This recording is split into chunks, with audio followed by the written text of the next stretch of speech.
I stood in that courtroom, heart-pounding, as my wife's lawyer painted her as the victim, begging to save our marriage. A marriage she torched with a year-long affair, a child that wasn't mine, and lies that cut deeper than any knife. But what nobody saw coming, not her, not the judge, was the bombshell I was about to drop. Evidence of her secret accounts, her other lovers, her betrayal laid bare for all to see. This wasn't just a divorce, it was my reckoning, and I was done playing the fool. My wife, Lauren, was pulling out all the stops to salvage the marriage she obliterated. She cheated on me, had a kid with her lover, and now dared to act like we could fix this. Your Honor, her lawyer said, voice smooth as silk, my client doesn't want a divorce. She's asking the court to order counseling, believing their bond can weather this storm. That was Lauren's lawyer, spinning her web while she sat there, eyes downcast like a martyr. My lawyer shot up, his tone sharp enough to cut glass. Your Honor, a year-long affair with multiple men, resulting in a child that's not my client's, isn't just a storm. DNA tests prove the kid isn't his. Counseling won't fix this train wreck of a marriage. I clenched my fists, the betrayal still burning like acid in my gut. The judge leaned forward, his voice calm but firm. It's precisely because of the child that I'm inclined to order counseling. A child deserves a stable home to grow up in. I couldn't hold back anymore. If you think I'm raising that woman's kid after she stabbed me in the back, you're out of your mind. My lawyer winced as the judge's gavel slammed down, echoing like a gunshot. One more outburst, Mr. Carter, and I'll hold you in contempt, the judge roared.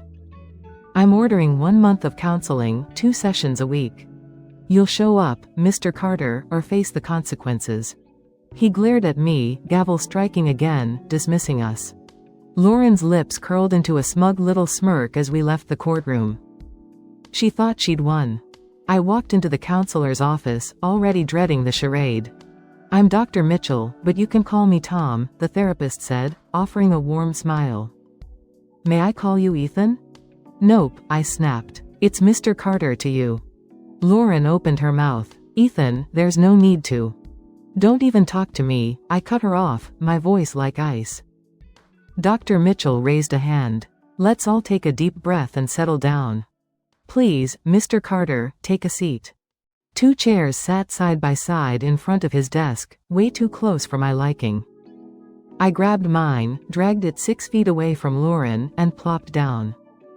Dr. Mitchell sighed, rubbing his temples. Okay, let's get started.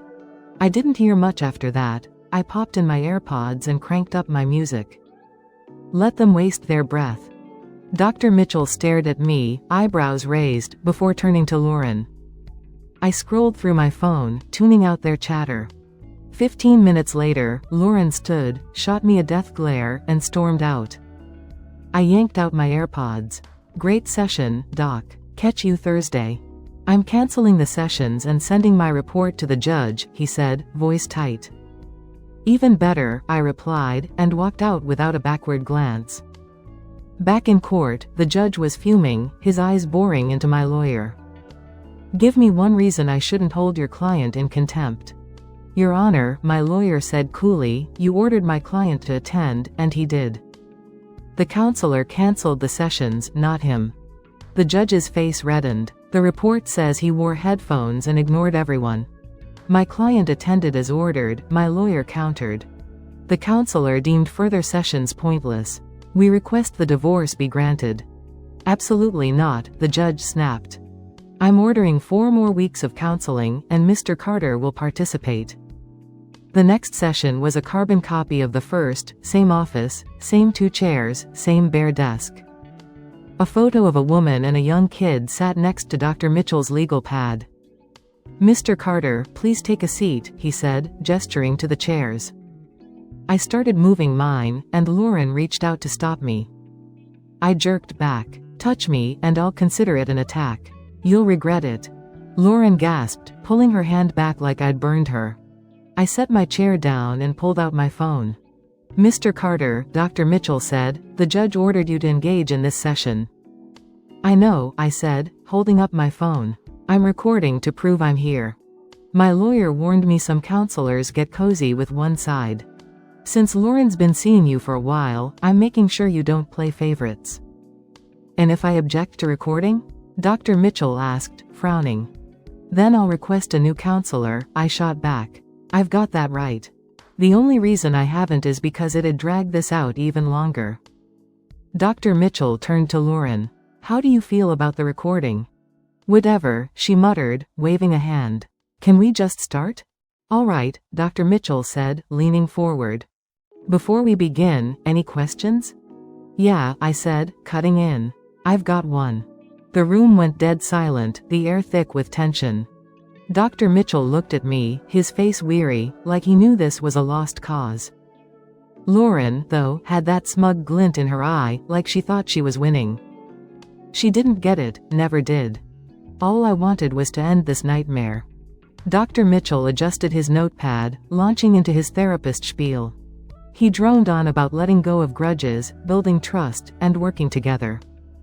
I barely listened, my mind replaying every lie, every betrayal. Lauren had the nerve to sit there, acting like I was the problem.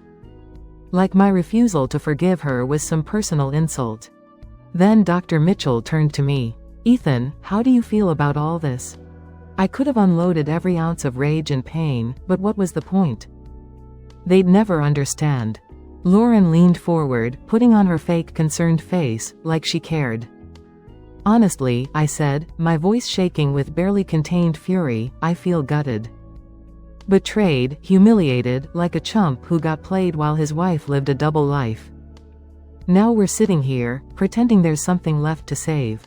Lauren opened her mouth, probably to defend herself, but Dr. Mitchell cut her off. Ethan, go on, he said, giving me a rare chance to speak. I locked eyes with Lauren, letting every word hit like a hammer. The truth, Doc, is there's no marriage left. She burned it to the ground when she decided I wasn't enough. When she chose to lie, to cheat, and to have a kid with another man. Now she's got the gall to sit here, acting like we can fix this? For what? So I can wake up every day next to her and that kid, reminded of her betrayal? The room felt like it was closing in, the tension suffocating. Dr. Mitchell tried to play peacemaker, talking about forgiveness and rebuilding. That pushed me over the edge.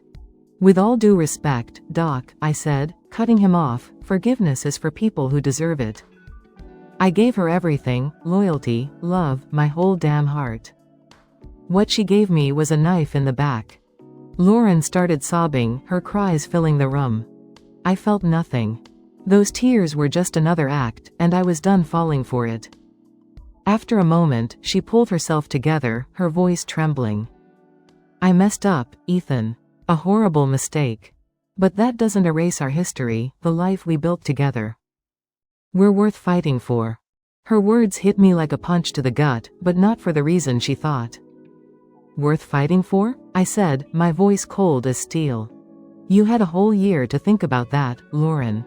Every lie, every secret meeting, you chose to keep going. It wasn't a mistake. It was a choice. Now you want me to forget? To pretend it didn't happen? Sorry, but the love I had for you died the day I found out. Dr. Mitchell tried to steer us back, suggesting we focus on solutions. But how do you solve a marriage when the person you trusted most betrayed you? He called for a moment of silence to reflect. Lauren's sobs grew louder, but I tuned her out.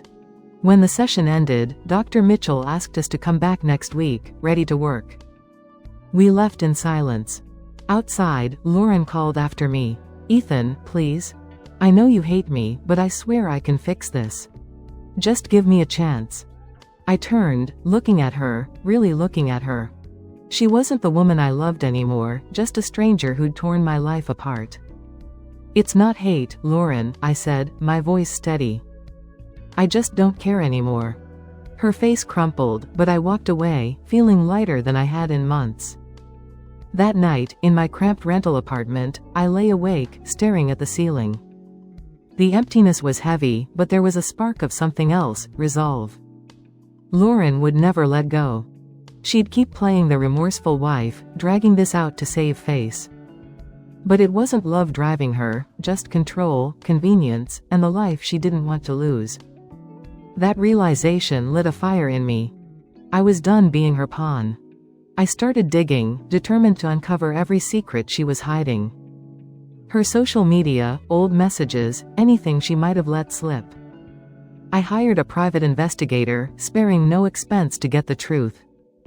It didn't take long for the dirt to surface. Photos, texts, bank records. Lauren wasn't just cheating with one guy. She had a whole network of men, blowing our savings on gifts and trips. She'd even opened a joint account with one of them, siphoning off a chunk of our money. Armed with this, I went to my lawyer. He was cautious, warning that the court might dismiss infidelity as irrelevant. But I didn't care. This wasn't just about divorce, it was about justice. We filed everything, and I bided my time. In the days leading up to the final hearing, I played the part of the defeated husband. I sent Lauren polite texts, kept my tone resigned in our few talks. She bought it, even called me mature for accepting help. It made my skin crawl, but I held it together. Then came the hearing. In court, Lauren's lawyer spun their usual sob story. They claimed I was resistant to healing, and begged the court to intervene for the family's sake. I sat there, fighting a smirk, knowing what was coming. When my lawyer stood, he didn't hold back. He laid out every piece of evidence, bank transfers, photos, explicit texts with her lovers. The judge's face went stone cold, and Lauren turned white as a ghost. Her lawyer scrambled, but there was no defense. The devoted wife act collapsed like a house of cards. My lawyer drove the final nail, arguing this wasn't just infidelity. Lauren had violated our marriage contract, diverting marital funds to fuel her double life. The judge spoke, his voice heavy. There's no basis for reconciliation here. I'm granting the divorce, effective immediately. Mrs. Carter will repay the misappropriated funds and is barred from seeking further financial support. Lauren stared at me, eyes pleading for mercy. All I felt was cold, hard satisfaction. I walked out of that courtroom, head high, leaving her to drown in her own mess. In the months that followed, I started piecing my life back together. I recovered most of the money and finalized the separation, leaving no loopholes for Lauren. Word got around she'd been evicted, scraping by with no access to our assets. Her lovers? Gone the second her wallet dried up. I heard she was crashing with distant relatives, drowning in debt. She tried reaching out, sending long, desperate texts about regret and second chances. I blocked everyone, not sparing her a second thought. The anger was gone, the pain faded. All that was left was certainty. This was the end she'd earned. In me, I was finally free. Free to rebuild, to move forward, to leave her lies in the dust where they belonged.